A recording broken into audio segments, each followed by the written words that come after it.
Assalamualaikum warahmatullahi wabarakatuh. Selamat pagi.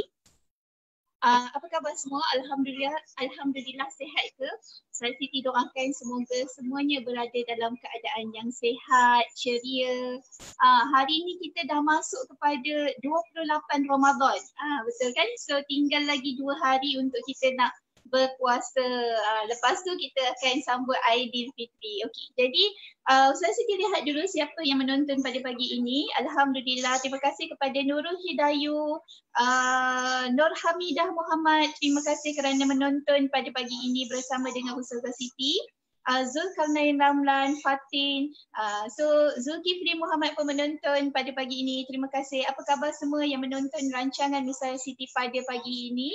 So seperti biasa, Ustazah Siti minta untuk like, share kepada rakan-rakan anda di luar sana kerana tajuk pagi ini yang kita bawakan sangat-sangat interesting, sangat-sangat menarik sebab kita akan bersama dengan pakar, seorang pakar dalam rancangan kita pada pagi ini yang akan membincangkan tajuk topik yang sedang hangat sekarang ni, kita perbualkan kan. So mungkin ada orang kata confused sedikit kan bila kita dah dibenarkan untuk nak bergerak dan sebagainya, lepas tu nak sambut pula Aidilfitri kan. Jadi bagi yang menonton rancangan Ustazah Siti pada pagi ini, terima kasih banyak. Sekarang kita berada di dalam rancangan Talk Show at Hati Murni bersama dengan Ustazah Siti setiap hari Isnin hingga Jumaat jam 9.30 pagi hingga 10.30 pagi, insya-Allah.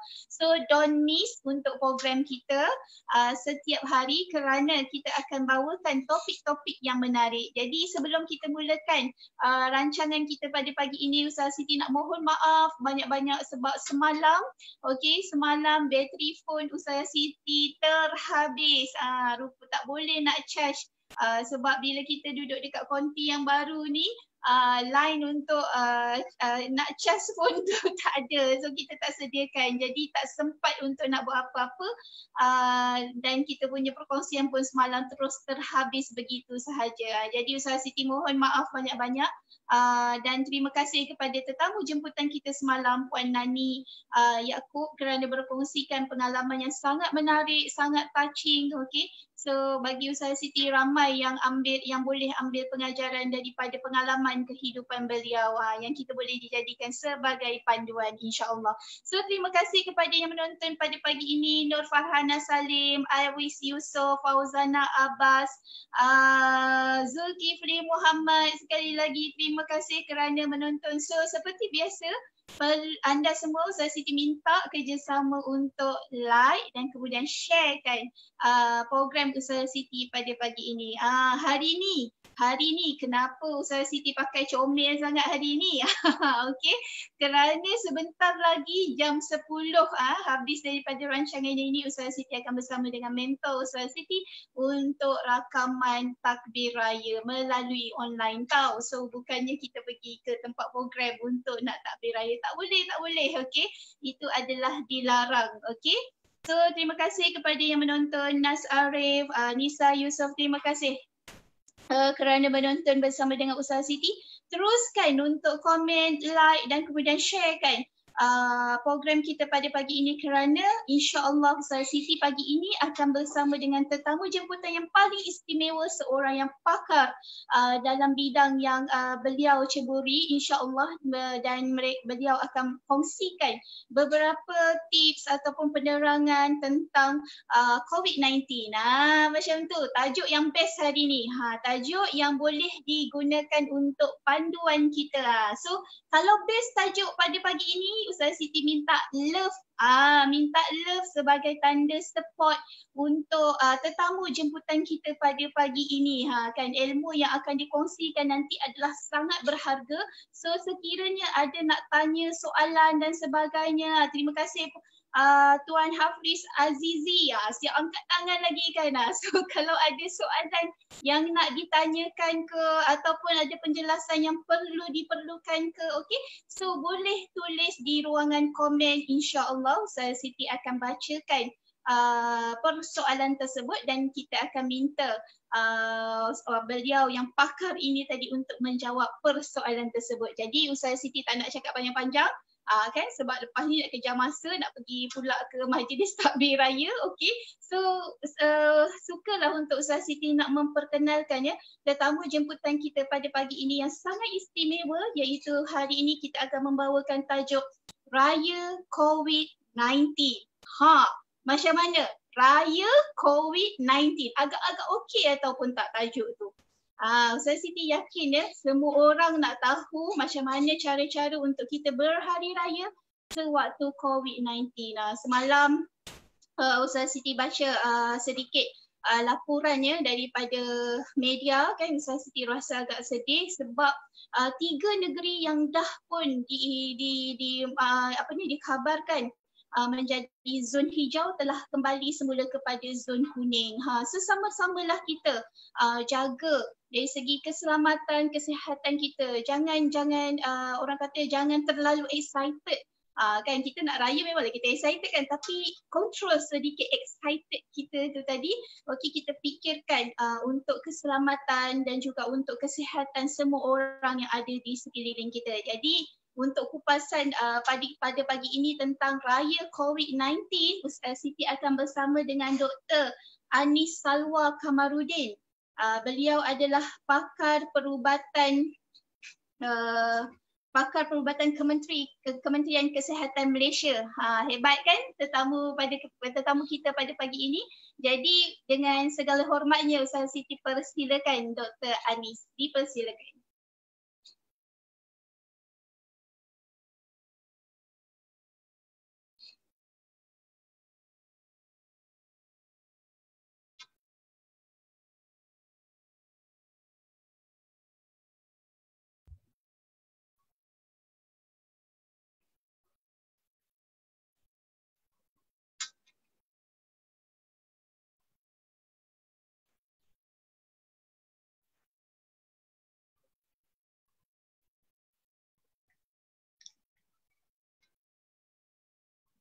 Assalamualaikum, Doktor. Waalaikumsalam warahmatullahi wabarakatuh. Apa khabar, Doktor? Khabar baik, Alhamdulillah. Ustazah macam mana? Saya Alhamdulillah sihat. Terima kasih, Doktor, kerana sudi menerima jemputan kami untuk rancangan talk show at Hati Murni bersama dengan Ustazah Siti. Jadi saya pun sebenarnya first time berkenalan dengan Doktor ni melalui alam maya macam ni. Kan, Doktor? No, new norm. Kan, new norm. Betul. New norm. InsyaAllah nanti kalau dah okey mungkin ada masa satu hari saya nak berjumpa doktor secara real, insyaAllah. InsyaAllah. Okey, doktor, pada pagi ini kita bawakan tajuk Raya COVID-19 di mana saya rasa masyarakat di luar sana sangat excited kan nak sambut hari raya, sambut lebaran. Sampai ada yang keluar bawa anak lah nak beli kasut dan sebagainya. Okay. So kami perlukan sedikit nasihat dan juga panduan lah daripada doktor.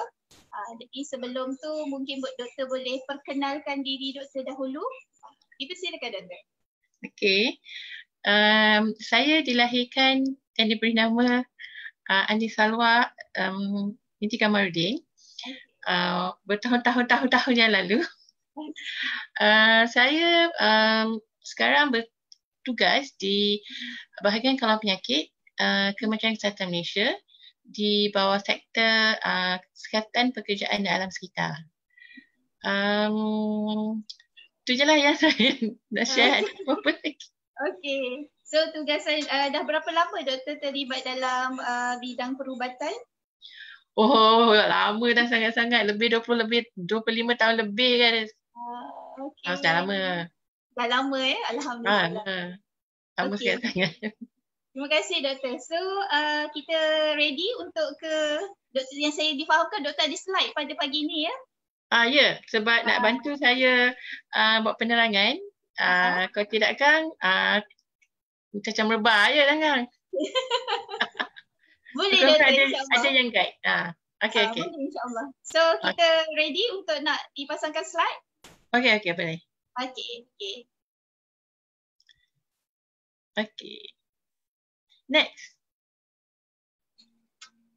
Okay. Sebelum kita nak beraya dengan COVID-19 ni, saya rasa kita boleh tahu apa itu COVID-19, COVID-19 COVID-19 ni dia sebenarnya penyakit coronavirus 2019 di mana dia adalah satu strain baru coronavirus yang sebelum ni kita tidak pernah kena pasti.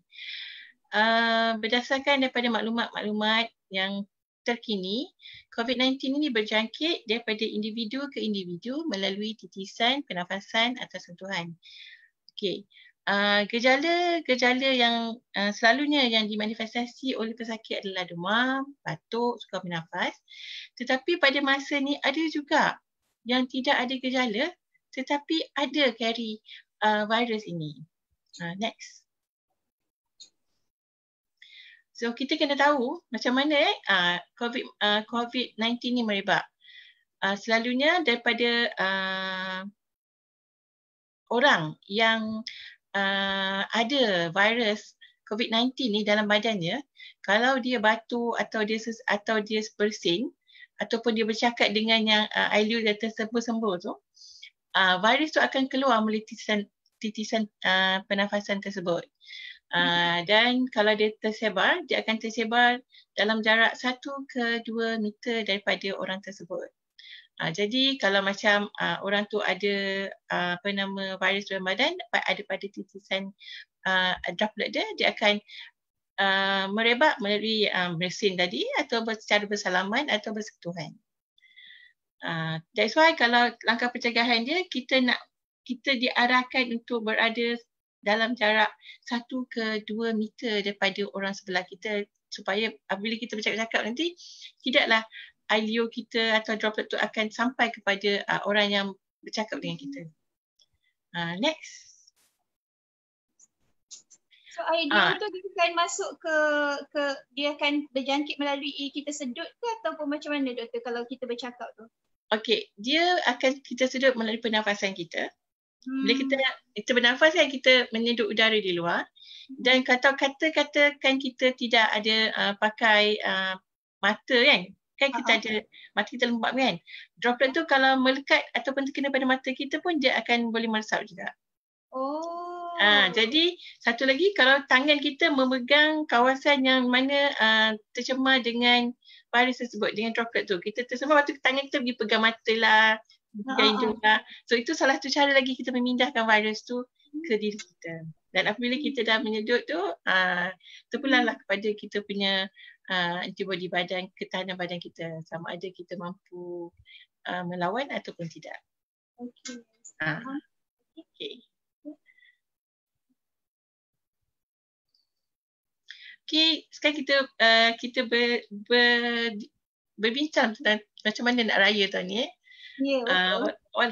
Walaupun kita tak boleh pergi beraya-raya, tapi kita masih boleh jadikan raya tahun ini lebih bermakna. Di mana kita perlu amalkan norm baru. Macam tadi kita bersembang, cakap berkenalan melalui maya. Jadi tanpa kita perlu balik kampung, kita boleh buat cara begini juga dengan keluarga kita di kampung. Boleh ramai-ramai, especially kalau guna Zoom boleh sampai 100 orang, 100 keluarga. So jadi kita amalkanlah norm baru. Lepas tu kita patuhilah perintah kawalan pergerakan bersyarat sekarang di mana kita tak boleh bergerak merata-rata dan tidak boleh merentas negeri. Kalau merentas negeri macam baru-baru ni kan kita siapa yang merentas negeri diarahkan patah balik oleh pihak berkuasa. Jadi merugikan, memenatkan, baik jangan balik. Okey. Dan kita perlulah bersama-sama mencegah penularan wabak COVID-19 ini. Seperti yang saya dah maklumkan tadi, antara amalan norma baru adalah kita menjarakkan antara kita dan orang di sebelah kita dalam 1 meter ke 2 meter. Dan untuk mengelakkan droplet tu daripada berterbangan kepada orang lain, kita sentiasa perlu memakai pelitup hidung dan mulut. Pelitup hidung dan mulut ni dulu kita panggil topeng muka. Tapi istilah Dewan Bahasa dia bukan topeng. Topeng tutup satu muka. Ini setakat hidung ke bawah je kan. So dia panggil pelitup mulut muka. Dan untuk memastikan tangan kita tu tidak menyentuh tangan kita yang menyentuh muka kita ni, kalau kita dah tersentuh lah dengan virus tu, kita perlu basuh tangan kita dengan air yang sabun ataupun kita gunakan hand sanitizer. Dan satu lagi untuk mengelakkan daripada kita menyebarkan virus ni, kita tak perlulah bersalaman dan berpelukan semasa hari raya. Dia sekadar begini sajalah. Seperti yang ditunjuk-tunjukkan ya. Dan rasa saya dah beritahu je pasal tak perlu kita lagi berhari raya dan nak berkunjung di hari raya dengan merentas negeri tanpa urusan yang penting. Saya ada persoalan doktor, boleh ya? Kalaulah macam kita nak menerima tetamu, contohnya lah macam adik-beradik yang terhampir kan, bagaimanakah persediaan yang kita kena buat? Adakah macam kita kena kuarantin diri kita dulu 14 hari lepas tu baru boleh pergi ke rumah dia? Ataupun macam mana pula dari segi caranya, dan bagaimana situasi rumah tu pula? Adakah perlu disediakan cukup dengan sanitizer dan sebagainya, dah memadai? Sebagai tuan rumah, apa yang perlu kita lakukan, kita dibenarkan menerima tetamu tapi keluarga terdekat saja. Yang macam terdekat macam kawan-kawan orang tak perlulah. Tapi dalam masa satu hari kita cuma dibenarkan menerima tetamu seramai 20 orang saja. Dan satu-satu masa. Tapi kita kena ingat, besar mana rumah kita tu? Kalau rumah kita memang besar, 20 orang tu memang tak kisahlah kan. Tapi kalau rumah yang kecil, 20 orang tu boleh tak kita nak menjarakkan diri 1 meter antara seorang? 20 orang mungkin kita tak mampu. Jadi tuan rumah kena staggerkan lah.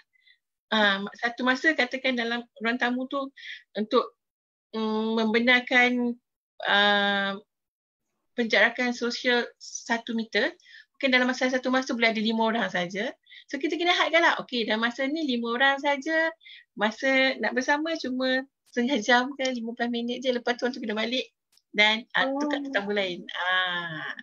Dan memanglah kita galakkan tuan rumah menyediakan hand sanitizer, sabun dan air untuk tetamu basuh tangan. Juga jika ada tetamu yang bergejala, katalah awal-awal, janganlah datang. Especially kalau rumah kita ada golongan yang berisiko. Faham. Okey. Okay. Jadi kan itu untuk kita yang menerima tetamu. Tapi kita yang nak jadi tetamu, saya ada sediakan slide checklist sebelum beraya ke rumah orang. Okey. Jadi tengok slide checklist ini. Jadi sebelum kita nak pergi rumah orang tu, kita kena tahu sama ada rumah tu ada warga emas atau tidak. Warga emas ni adalah orang-orang yang berusia lebih daripada 60 tahun. Lepas tu kita nak tengok sama ada anak sugar tak kat rumah tu. Sama ada tak pesakit jantung, darah tinggi, diabetes, penyakit pesakit kanser atau buah pinggang di rumah tersebut. Kalau kita katakan di rumah tu ada golongan-golongan yang berisiko, ini kerana mereka ini adalah golongan berisiko di mana apabila mereka mendapat jangkitan COVID-19, mereka akan teruk berbanding dengan orang yang sihat.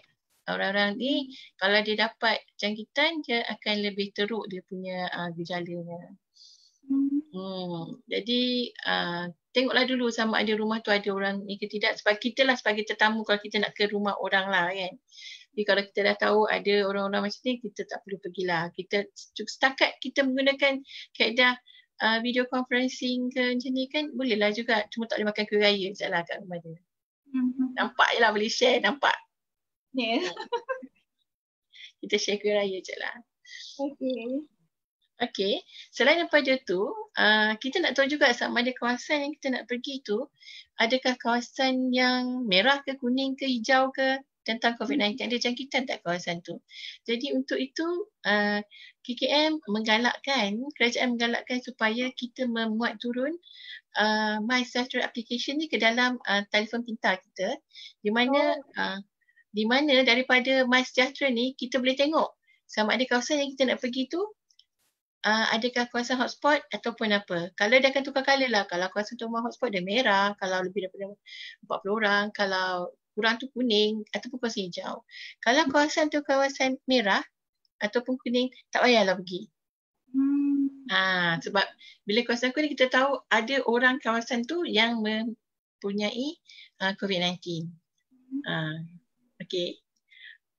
Jadi dalam MySejahtera tu bila kita dah download, kita bolehlah godek-godek dia, explore apa yang ada dalam MySejahtera tu. Sebab banyak benda yang ada dalam MySejahtera ni yang kita boleh kita boleh tengoklah dalam tu. Macam-macam info ada kat dalam MySejahtera.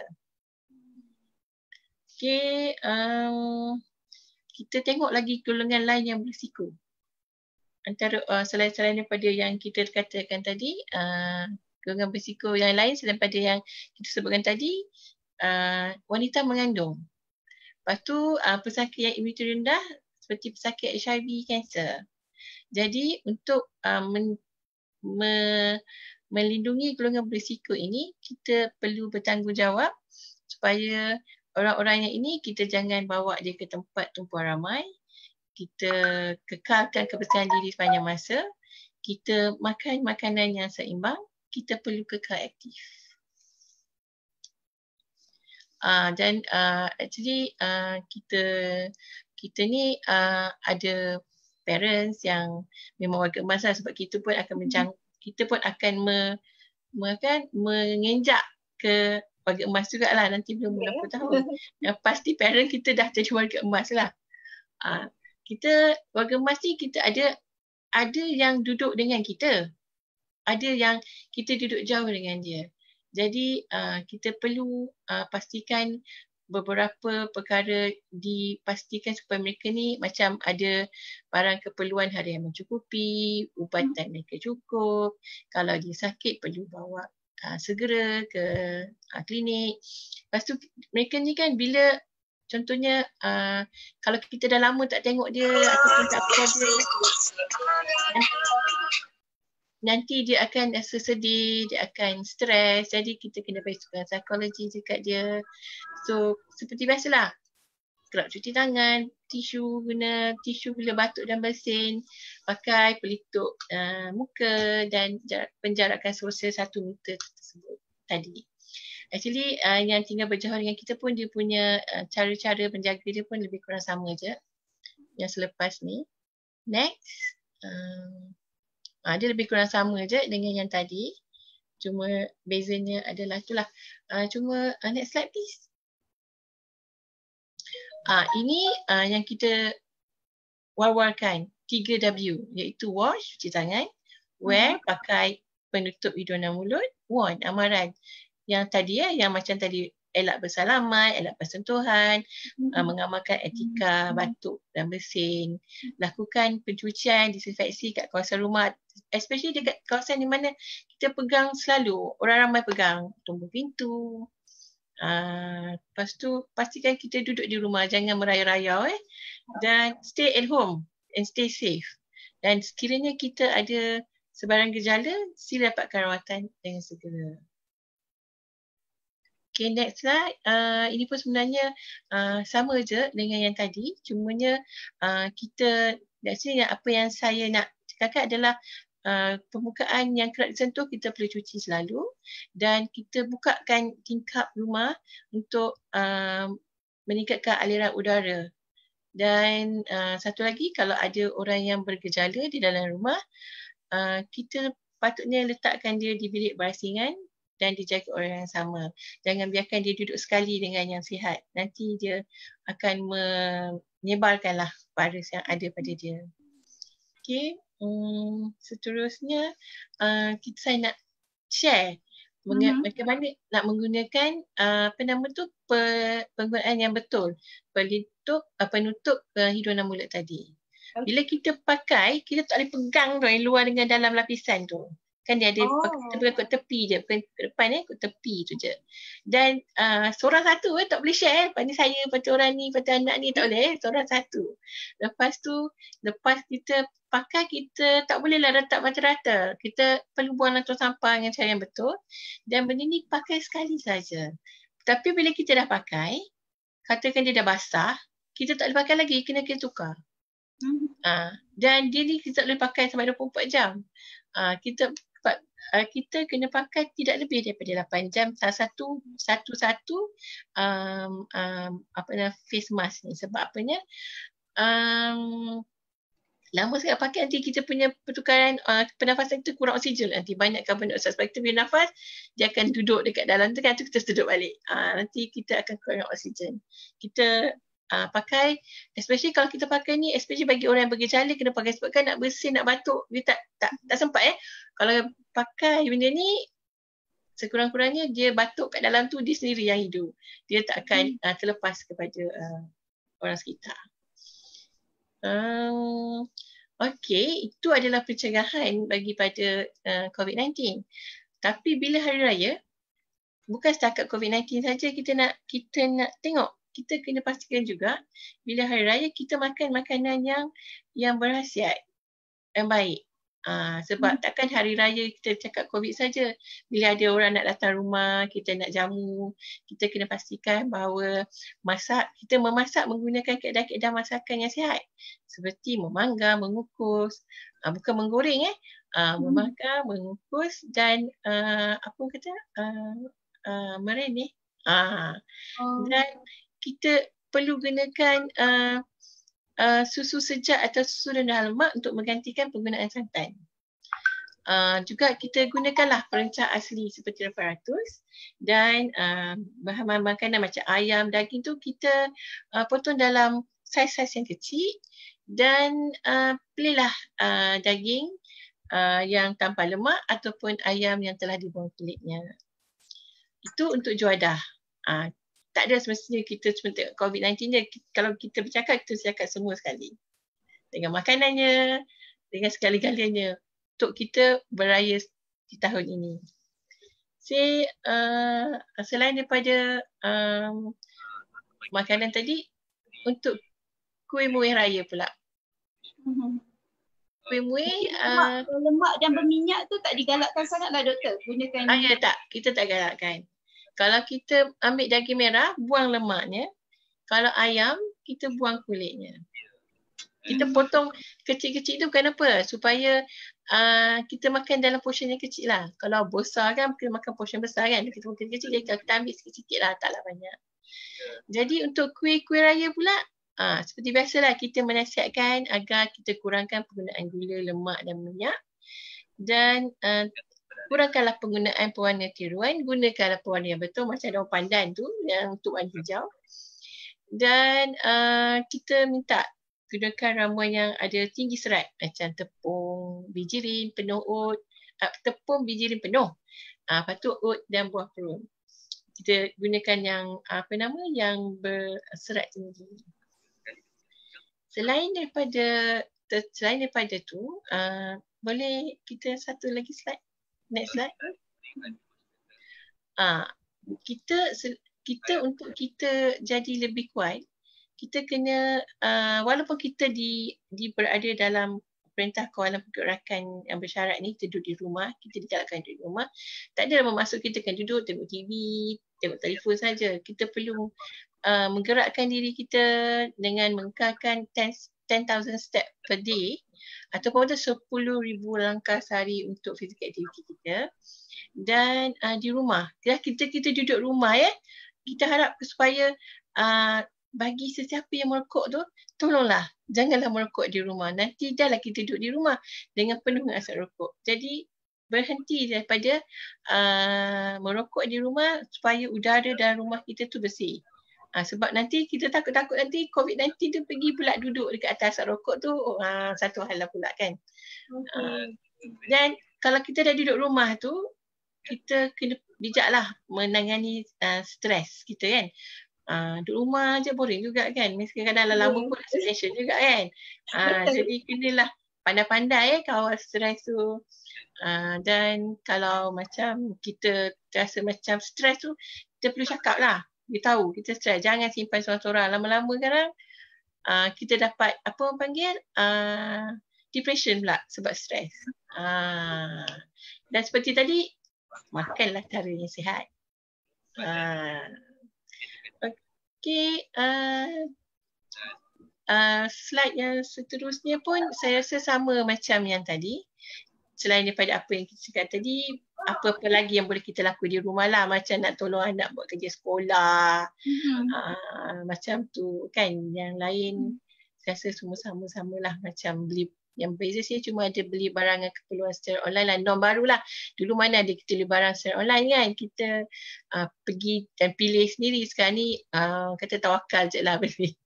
Dapat yang elok-elok lah. Tak elok nasib lah. Dah macam mana. Okay. Next slide. Yang ini saya rasa perlu. Sebab apa? Duduk di rumah, kita perlu cari tempat penyakit Aedes supaya kawasan kita ni kan ada banyak demam denggi, ada banyak nyamuk Aedes. Jadi kita kena bersihkan persekitaran rumah kita supaya tak ada tempat-tempat di mana nyamuk Aedes boleh membiak. Bila nyamuk Aedes membiak nanti, kalau katakan di kawasan tersebut ada satu pun kes denggi, dengan adanya pembawa demam denggi itu, iaitu nyamuk ni, dia akan menyebabkan virus tu pergi pada orang lain, dah lah ada COVID-19, dapat denggi lagi, makin teruklah lagi keadaan orang tersebut. Jadi dalam ni kita perlu ambil tindakan 10 minutes per week untuk membersihkan kawasan persekitaran. Dan akhir sekali kesimpulannya adalah untuk hari raya tahun ini, patut pada PKPB ni, dan jangan keluar rumah kecuali untuk urusan-urusan yang penting saja. Amalkan tahap kebersihan yang optimum pada setiap masa. Make sure social distancing, iaitu berjarak antara satu orang dengan satu orang dalam 1 meter setiap orang. Dan kita elakkanlah amalan kunjung-mengunjung termasuk pada musim perayaan pada tahun ini. Kalau kita berjaya menghentikan COVID-19, so tahun depan kita boleh beraya. Tapi kalau tak dapat, tahun depan pun tak boleh raya. Betul.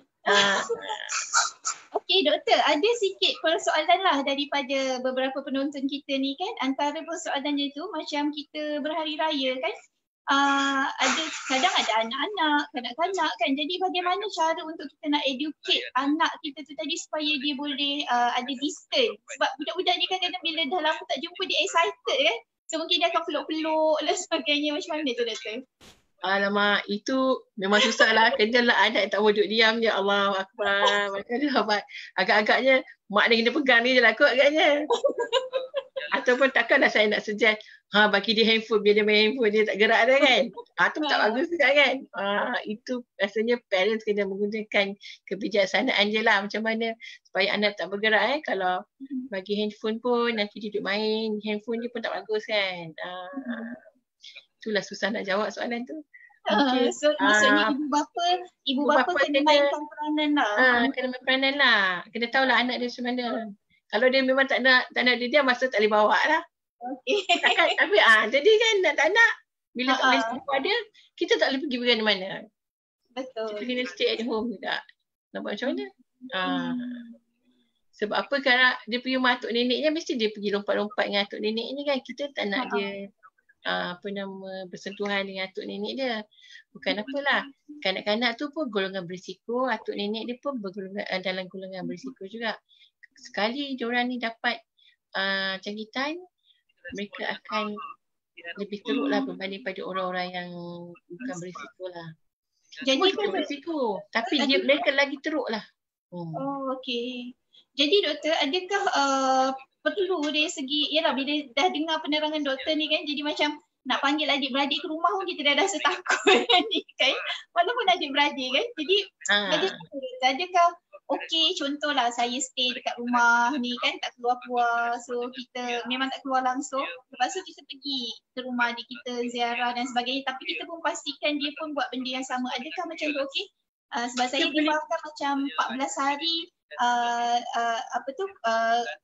COVID-19 tu dia tak ada dekat badan kita macam tu kan. Betul kan doktor?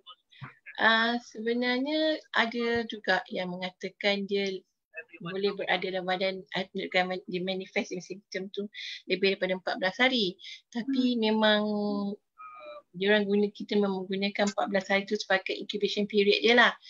So saya pada saya kalau walaupun kita pergi ke rumah yang adik ke atau orang datang ke rumah, macam mana pun kena kekalkan norm baru tu, iaitu 1 meter away from one each other. Lepas tu pergi, tak payahlah bersalaman. Lepas tu cara macam ambil kuih ke apa tu kan. Cuba kalau boleh tengok dalam banyak yang diorang share, penggunaan sudu yang sama kalau dia bawa, lepas tu kita memegang sudu yang sama kan.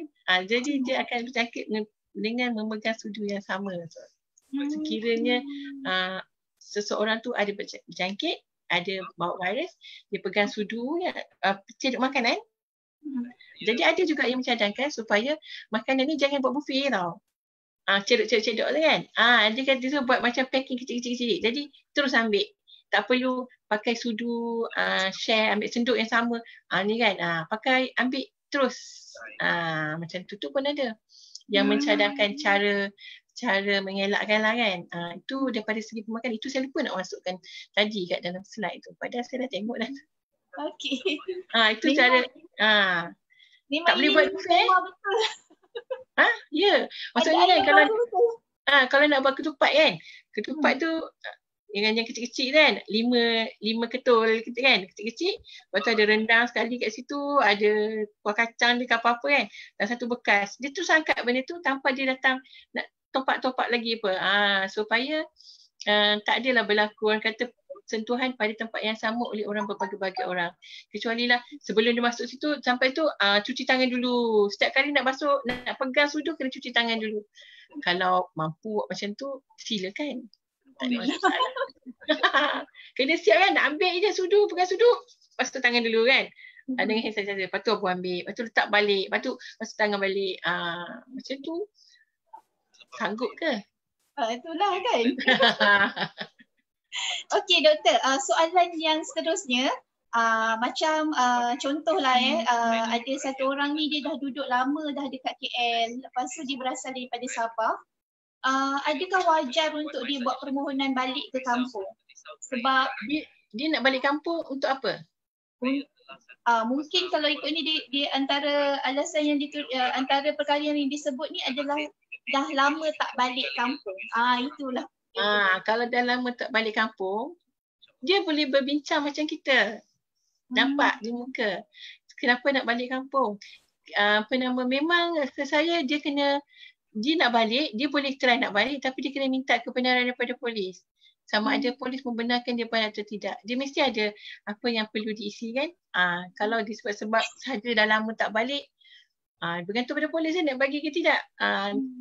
Mungkin tak tahulah saya nak kata, mungkin peluang itu adalah rendah, peluang nak dapat tu mungkin kurang lah. Cumanya dia kena ingat bila dia balik ke sana, saya dipahamkan dari Semenanjung pergi ke Sabah, sebelum dia sampai kat Sabah tu nanti dia kena kuarantin. Sebelum nak jumpa dengan keluarga dia kat sana, dan 14 hari kuarantin di sana. Bermula pada 1 Jun, kalau tak silap saya lah daripada bacaan yang saya buat, kuarantin, separuh daripada bayaran untuk kuarantin tersebut akan ditanggung oleh orang tersebut. Kalau 1 hari kuarantin tu dia punya charge adalah RM150, RM75 ditanggung oleh orang tersebut. Kalau katakan dia satu keluarga tu 10 orang, kena tanggung separuh daripada charge tu lah. Itu untuk sehari. 14 hari kuarantin. Jadi untuk mengelakkan lah dia nak kena bayar banyak. Lepas kena kuarantin. Lepas tu the hassle dia balik sini balik nanti.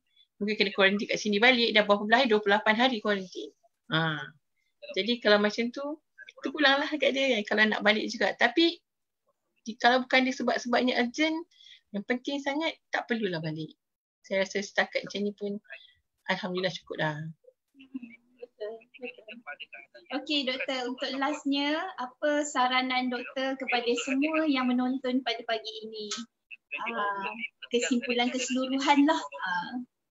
Okey, seperti yang saya telah bagi kesimpulan tadi, ialah stay at home, stay safe, kalau boleh amalkanlah norma-norma baru.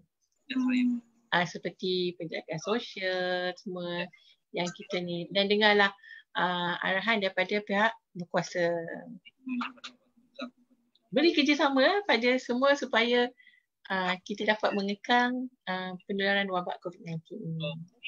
Kerjasama sahaja yang boleh mencepatkan proses menghapuskan COVID-19. InsyaAllah. Kalau kita tak ada kerjasama, minta maaf, memang dia akan berjangkit bersorang ke sorang. Tapi tak buat macam mana kan? Kita kena tabahlah menghadapinya. Kita kena berdoa banyak-banyak, minta dengan Allah agar perkara ini akan hilang seperti penyakit-penyakit yang lain yang sebelum inilah. Baik. Okey, baik Doktor. Terima kasih kerana sudi berkongsi ilmu yang sangat bermanfaat saya tengok tadi. Memang sangat berguna untuk dijadikan sebagai panduan penjelasan buat kami semua, insya-Allah. Terima kasih Doktor kerana bersama dengan kami. Terima kasih banyak-banyak kerana menjemput saya. Ya, sama. Selamat Hari Raya Doktor. Maaf zahir dan batin. Saya juga. Selamat Raya maaf zahir batin. Okey. Assalamualaikum. Assalamualaikum warahmatullahi. Okey, macam mana perkongsian tu tadi? Ustazah Siti dapati banyak sangatlah maklumat yang kita kena ambil kira sebelum kita nak excited untuk nak menyambut hari raya. Boleh kita nak excited untuk nak menyambut hari raya, tapi dalam masa yang sama ada perkara-perkara baru yang kita kena tekankan demi untuk keselamatan kita semua kan. So keselamatan untuk diri kita, anak-anak kita kan, yang perlu difikirkan. Begitu, okey. So itu saja perkongsian daripada Ustazah Siti pada hari ini. InsyaAllah besok kita akan ke udara sekali lagi dalam rancangan talk show at Hati Murni bersama dengan Ustazah Siti setiap hari Isnin hingga Jumaat jam 9.30 pagi hingga 10.30 pagi.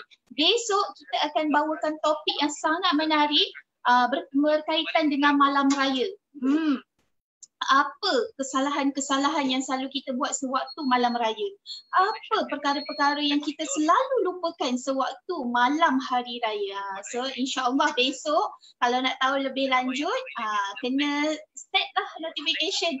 Bila ada rancangan talk show at Hati Murni bersama dengan Ustazah Siti je dia ada bunyi ting kat situ. Kan? So maksudnya bila phone kita ada bunyi macam tu je ada rancangan talk show at Hati Murni bersama dengan Ustazah Siti. Jadi Ustazah Siti doakan semoga hari ini lebih ceria daripada semalam. Semoga semua perkara dipermudahkan oleh Allah Subhanahu Wa Taala, insya-Allah. So itu saja. InsyaAllah kita berjumpa pada esok hari di waktu yang sama dalam rancangan talk show at Hati Murni bersama dengan Ustazah Siti. Wabillahi taufiq wal hidayah. Wassalamualaikum warahmatullahi wabarakatuh.